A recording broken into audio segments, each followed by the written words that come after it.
யாரெல்லாம் வந்து கேமரா ஃபீல்ட்ல இருக்கீங்களோ, யாரெல்லாம் வந்து மைக் பிடிக்கிறீங்களோ, யாரெல்லாம் ஐடி ஃபீல்ட்ல இருக்கீங்களோ, யாரெல்லாம் வாயால் பிழைக்கக்கூடிய தொழில் செய்றீங்களோ, மார்க்கெட்டிங் ஃபீல்ட்ல இருக்கீங்களோ, எல்லாருக்கும் மிகச்சரியான ராஜயோகம். அக்கவுண்ட்ஸ் ஃபீல்ட்ல இருக்கவங்க, ஆடிட்டிங் ஃபீல்ட்ல இருக்கவங்க, பேங்கிங் செக்டார்ல இருக்கவங்க, இவங்க எல்லாத்துக்குமே டக்கு டக்கு டக்குன்னு சில விஷயங்கள் கை குடுக்கும்.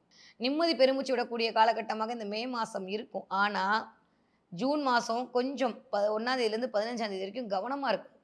இப்ப தானே மேடம் நல்லா இருக்கும்னீங்க. நல்லா தான் இருக்கும். அதுல எந்த பிரச்சனையும் இல்ல.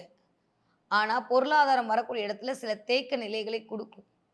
டிபெண்ட்ஸ் அப்பான் உங்களுடைய ஜாதகத்துல, உங்களுடைய நாட்ட ஹாரோஸ்கோப்ல குரு எங்க இருக்காருன்றத பொறுத்து சில விடயங்கள் நடக்கும். ஆனா, 99.99 விழுக்காடு மிதுன ராசிக்காரர்களுக்கு நல்லவை மட்டுமே நடக்கக்கூடிய காலகட்டமாகத்தான் இருக்கு.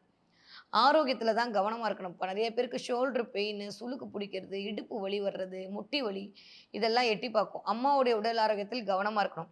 2ஆம் இடத்துல குரு வரும்போது நெறைய பேருக்கு நீங்க அட்வைஸ் பண்ணுவீங்க. இல்ல உங்க அட்வைஸ் நெறைய பேருடைய அட்வைஸ் நீங்க கேட்க வேண்டிய சினாரியோக்குள்ள வருவீங்க. வேற வழி இல்ல கேட்டு தான் ஆகணும். அந்த மாரி அதுக்கான வாய்ப்புகள்லாம் இருக்கு. நெறைய பழைய நண்பர்களுடைய ஒரு கனெக்டிவிட்டி கிடைக்கும். திடீர்னு ஸ்கூல் ஃப்ரெண்ட பார்த்தேன், காலேஜ் ஃப்ரெண்ட பார்த்தேன், இன்ஸ்டால பார்த்தேன், Facebookல பார்த்தேன், ஏதோ ஒரு இடத்துல பார்த்தேன்ற மாரி பழைய நட்புகள் மீண்டும் புதுப்பிக்கக்கூடிய அமைப்பெல்லாம் மிதுனத்துக்கு வரும்.